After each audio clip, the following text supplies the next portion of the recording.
Live from the Ball State News Center, this is NewsLink Indiana in high definition.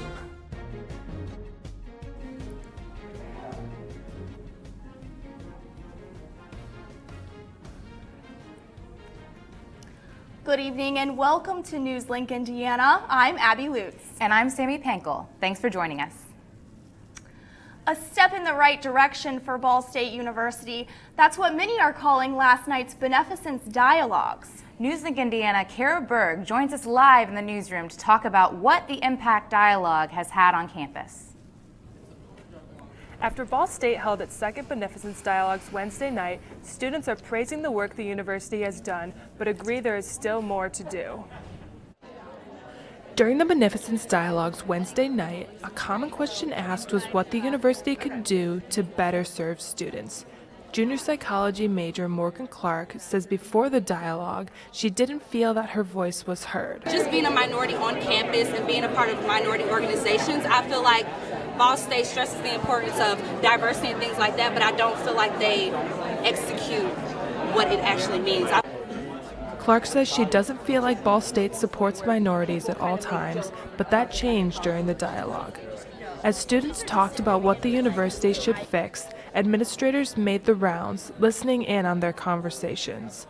Some popular topics discussed were recruiting diverse students, increasing transparency on campus, and having more diversity training for faculty. But one of the biggest ideas junior business administration major Alyssa Morgan brought up as she spoke with other attendees was transparency on campus, especially involving bias incidents. Opening up the line of communication and making the issues real, so we can't run away from them and we can't detach ourselves from them, and we're forcing ourselves to engage with the university so we can move forward instead of kind of shying away from it.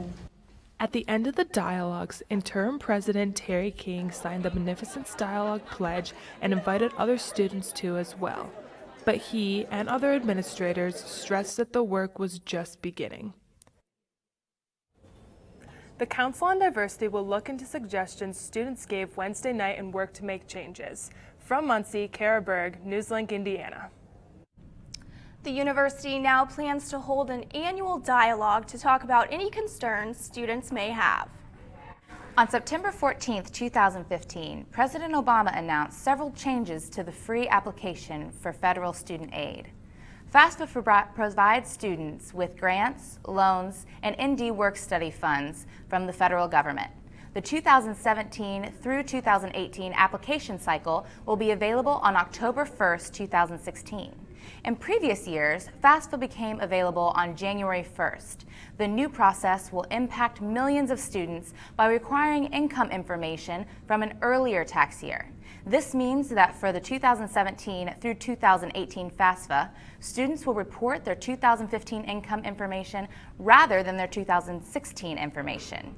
You can apply at www.fasfa.org.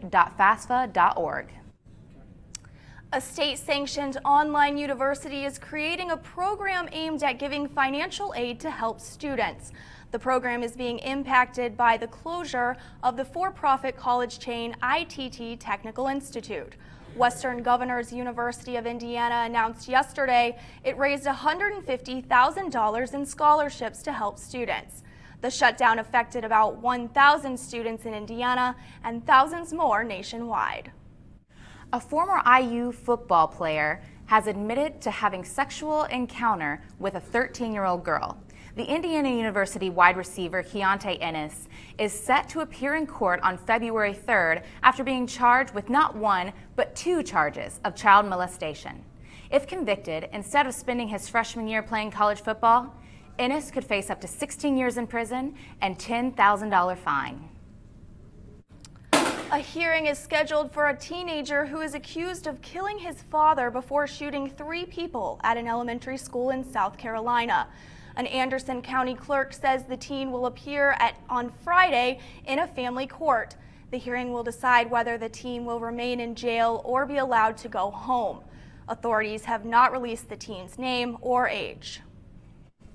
New information is being released about the black man who was fatally shot by police in California earlier this week. Authorities say they tried to deport Alfred Alongo to his home country of Uganda more than a decade before Tuesday's shooting, but Uganda refused to take him. The last time Alongo reported to immigration authorities was February of last year, despite orders to report monthly. Alongo was shot Tuesday after he pulled out his electric cigarette device, sparking protests in his community. A train crash in Hoboken, New Jersey has left one person dead and over 100 injured. The footage you are seeing is what is left from a train terminal just outside of New York City. Emergency crews responded to a call at 8:45 a.m. when a passenger train slammed into the station. It killed one person standing on the platform. The accident happened during rush hour traffic. Witnesses from the area ran in to see how they could help. It actually sounded like a bomb went off. And, it was really loud. The train just flew in and never stopped. And then, we went out, we helped, we kind of tried to help out, but there were there was electric and live wires and stuff, so we really couldn't do too much. Officials are researching the possible causes and comparing this crash to a 2011 crash that happened at the same terminal. Tropical storm Matthew has officially strengthened into a hurricane. The storm was last measured, showing sustained winds of 75 miles per hour. The National Hurricane Center said Matthew was located 109 miles northeast of the island of Curacao, with storm moving westward at 17 miles per hour. Warnings and watches have been in effect for the Caribbean islands of Curacao, Bonaire, and Aruba. It still remains uncertain on whether Hurricane Matthew will make an impact on the U.S. sometime next week. Well, Sammy, it sounds like some places in the world are not having the best weather. Yes, that's so true. We're not having the best weather here, nothing like the hurricanes. But, Demi, what can you tell us about our weather?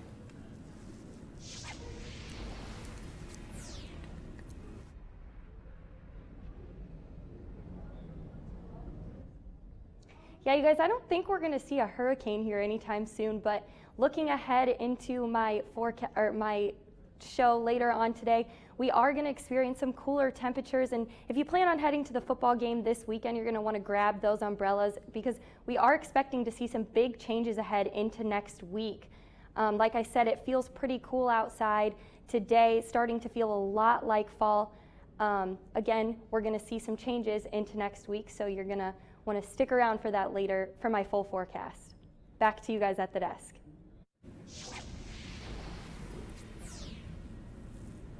A presidential candidate is returning to Indiana tomorrow. And a local river is getting a cleanup. All that and more when we return.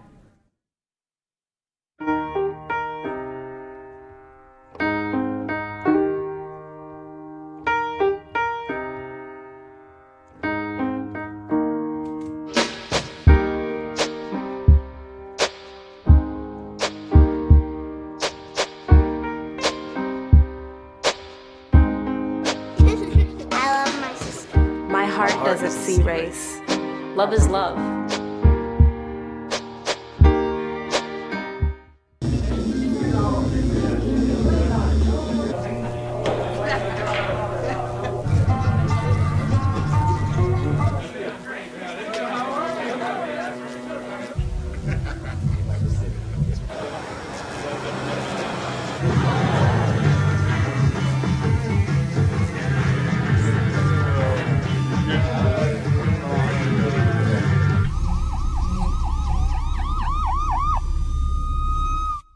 So I've come up with a family emergency plan. Great.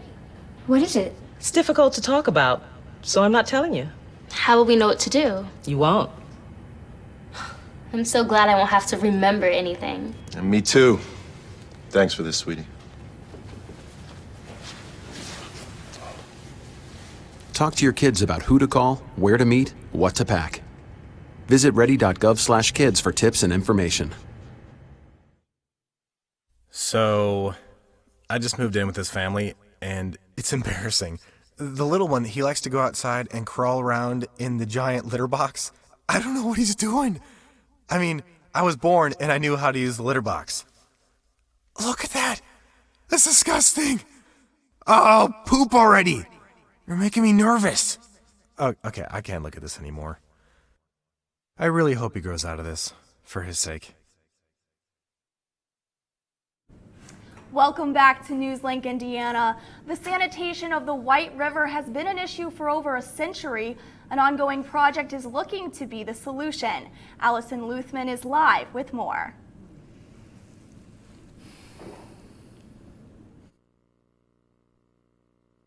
Streets of Muncie. This is part of a sewer separation project that, if you're a citizen in Muncie paying a sewer bill, you're actually helping to fund, and in turn, helping the White River. Extensive research and monitoring by the Bureau of Water Quality has eliminated most chemical toxins from the White River, but the Bureau's Rick Conrad says we are left with one expensive problem.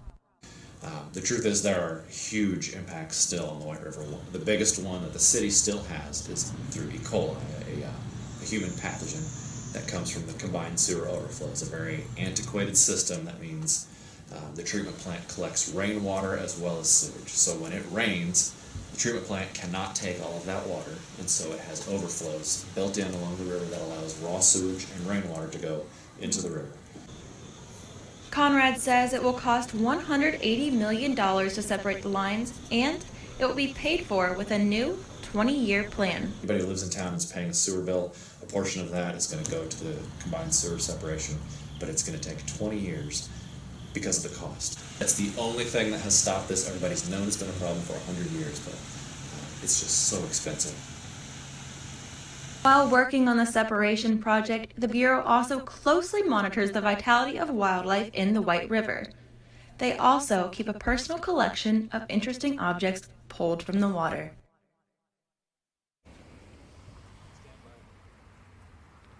The Bureau of Water Quality says over the years they plan to very gradually increase these sewage bills to help with the efforts to make them move along faster. They're very happy with the progress so far and excited to watch as the White River continues to progress. For NewsLink Indiana, I'm Allison Luthman. The city has a plan to gradually increase. The Bureau of Water Quality says that at the end of the 20-year plan, the river should look exactly as it did 100 years ago, before the industrialization of Muncie. Republican Vice President nominee Mike Pence is returning to Indiana tomorrow for a rally in Fort Wayne. It takes place just before his debate next Tuesday against Democratic VP candidate Tim Kaine. The rally will be at noon at the Allen County War Memorial Coliseum. Gates open at 10 a.m. and tickets can be purchased online at www.donaldjtrump.com. President Obama signed a bill this afternoon preventing a government shutdown. The bill will fund federal agencies through December 9th. Those agencies' funding would have ran out tomorrow. It was passed late due to the arguments over funding for Flint, Michigan. The bill gives $1.1 billion to address the Zika crisis. It also promises to give aid to citizens Flint who have dealt with the water crisis. An organization in Muncie is celebrating 100 years of creating leaders. NewsLink's Aaliyah English has more on the story.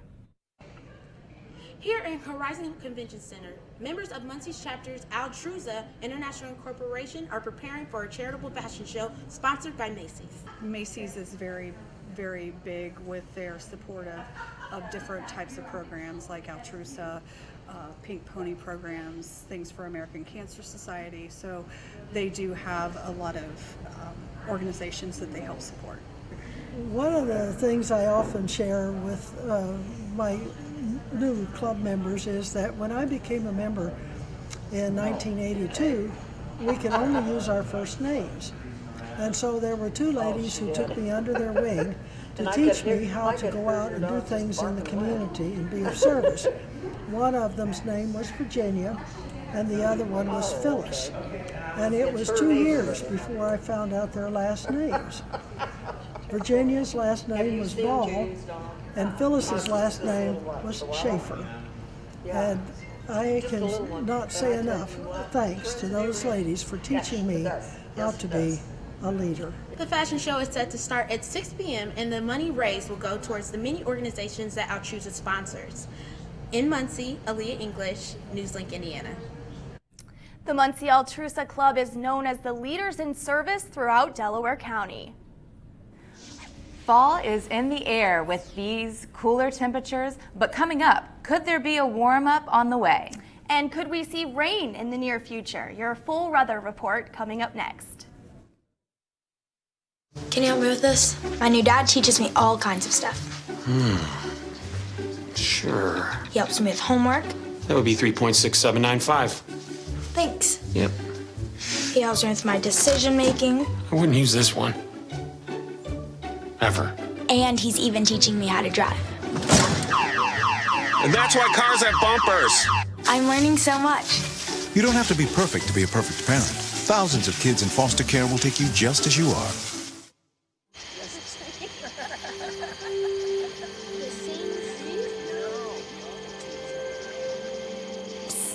They're coming. Places, everybody. Light check. 1, 2, 1, 2. Everything looks good on our end. And lights. Come alive with the forest. Visit discovertheforest.org to find a forest near you.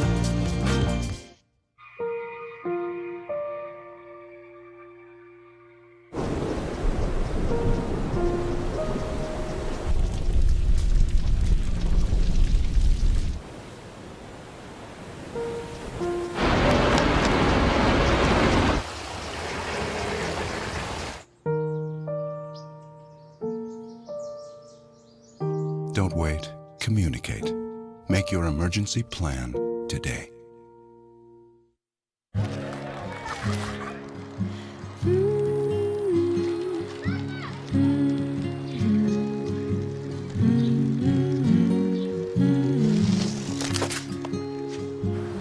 Of all the things you've done with your bike, donating it to Goodwill may be the most incredible of all. Your donations help fund job placement and training for people in your community, which means your stuff can be more powerful than you think. Goodwill. Donate stuff, create jobs. Hello and welcome back to NewsLink Indiana. We have been having some very interesting weather. It has cooled off very quickly. Demi, what can you tell us about the weather? Yeah, guys, it has been pretty cool out there, especially this morning. I know when I woke up, I had to grab my jacket. Today we saw a high of 71 degrees, low of 54. Pretty average temperatures for this time of the year. Taking a look at the national temperatures, you can see that temperatures are pretty cool for this time of the year. That's because of a low pressure system we have coming in from the south of us. Taking a closer look at Muncie and the surrounding areas, we saw 65 degrees in Indianapolis, 65 in Bloomington, 67 in Muncie, still a little bit warmer than the surrounding areas, but we're still seeing temperatures much cooler than normal. Taking a look at our radar, we see temperatures, or we see some rain coming in possibly this weekend. Again, that's from that low pressure system coming in from the south of us. You see the rains coming in from the east, which is definitely unusual for this time. Looking ahead at the precision cast, again, you might want to grab those umbrellas if you plan on heading to any football games tomorrow night, high school football. You might see some light rainfall coming in through our area.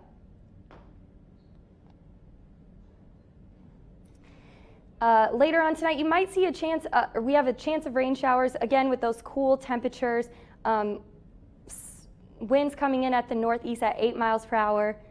Taking a look on to tomorrow, temperatures get a little bit warmer, high 69 degrees, but still mostly cloudy skies. We shouldn't see rain until later on.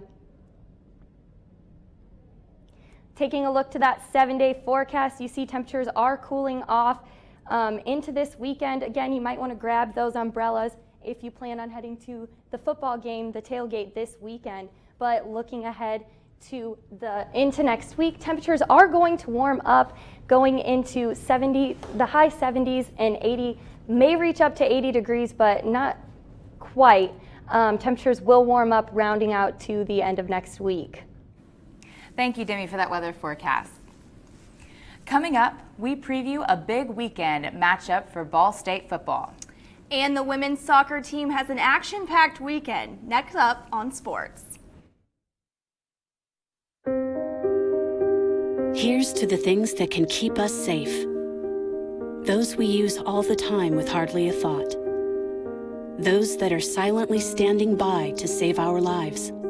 And now, those that we carry with us everywhere we go. Many mobile devices will now bring you wireless emergency alerts, real-time information directly from local sources you know and trust. With a unique sound and vibration, you'll be in the know wherever you are.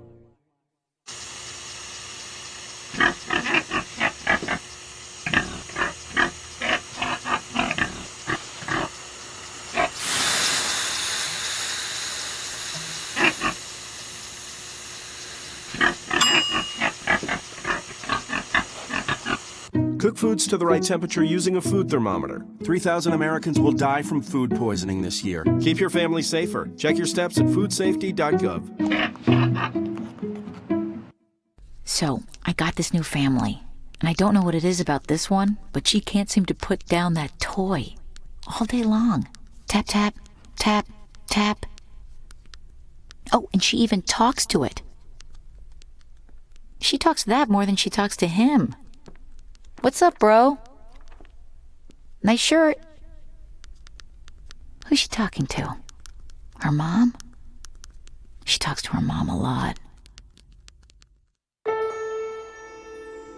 You wanted to be a teacher when you were little, but things changed.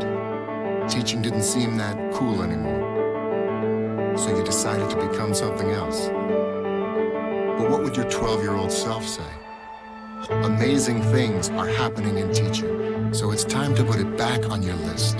Don't try to convince yourself otherwise. You had it right the first time.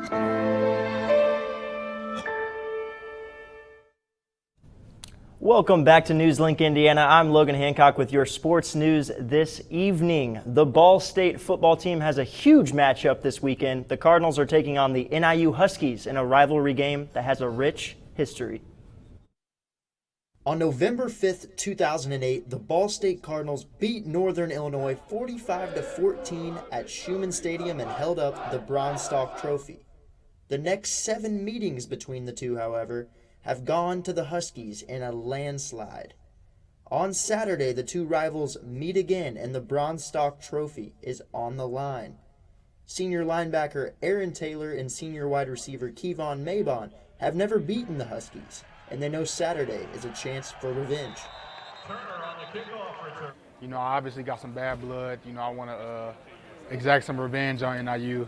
I'm really trying to blow them out by like 60. You know, I don't want it to be a close game. I don't want them to feel like they can rally back in the end. I want to step on their neck. You know what I'm saying? I really want to beat them. It's been 4 years since we beat them, and it's a perfect opportunity for me as a senior to go out with a W. Now the real season starts. Our goal at the beginning of the season was to make it to Detroit for the MAC championship, and you know that starts now. It starts with Northern, so we go out here, we beat Northern. We're 1-0 in the conference, then we have to try to run the conference to make it to the MAC championship. With Northern Illinois having a down year and the Cardinals playing at home, both Taylor and Maybon know they are expected to break the losing streak and raise up the trophy at Schumann Stadium on Saturday. Anytime you have a home game, it's a big thing, and especially like you said, to have our first MAC game at home, that's big, and hopefully we can have a good crowd, and you know, hopefully they're loud the entire game because we beat Northern. It's a big advantage. You know, we're going to have a great atmosphere at Schumann Stadium. You know, we're going to have fans out there. It's going to be great weather regardless of the weather. You know, it's football weather. It's always football weather to us. So to get a blowout at Schumann Stadium is big. If the Cardinals win this weekend, the all-time series between Ball State and NIU would be tied up at 21 wins apiece. According to ESPN, the Cardinals are a 4.5-point favorite over the Huskies. The Ball State women's volleyball team closes a 6-match homestand tonight as they host Mid-American Conference West Division rival Toledo at 7 p.m. The match will be broadcasted live on ESPN3 and the Watch ESPN app. The team is coming off 2 close wins over Eastern Michigan and Central Michigan. After tonight, the Cardinals then travel to Buffalo on Saturday for a 6 p.m. conference matchup. The Lady Cardinals are currently 6-10 overall with a 2-0 conference record. Switching over to soccer, the Lady Cardinals are traveling to Michigan to take on Eastern Michigan on Friday and Central Michigan on Sunday. Ball State is riding into the weekend confident coming off a 1-0 victory over Akron last week. The team has not given up a single goal to their opponents in over 3 weeks. The Cardinals look to carry this confidence into Michigan for the doubleheader this weekend. Definitely looking to be an action-packed weekend for Cardinal sports, so it's a good chance to get out and catch a game if you're a sports fan. It definitely does. Hopefully I can get out and catch a game. A local museum gives adults the chance to be kids again. And we'll have a look at your 7-day forecast when NewsLink Indiana returns.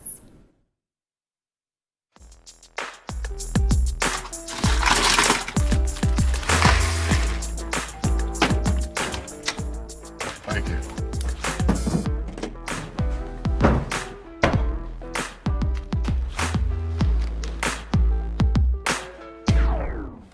You got a king? Go fish! The smallest moments can have the biggest impact on a child's life. Take time to be a dad today. Sure, I look cute now, but when my owner lost his job, it was rough. I was living on the street, and one night, me and this Cocker Spaniel got into it so bad, I wound up looking like an ice cream cone. I cried a little bit, but thankfully I got rescued, so I'm running, I'm jumping, all back to my old self. And I'm ready to give unconditional love, even if you put a lampshade on my head.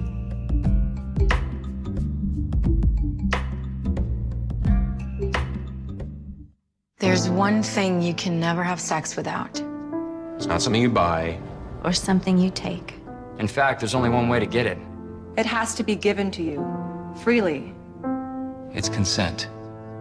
Because sex without it isn't sex. It's rape. Consent. If you don't get it, you don't get it. It's on us to stop sexual assault. Learn how and take the pledge at itsonus.org.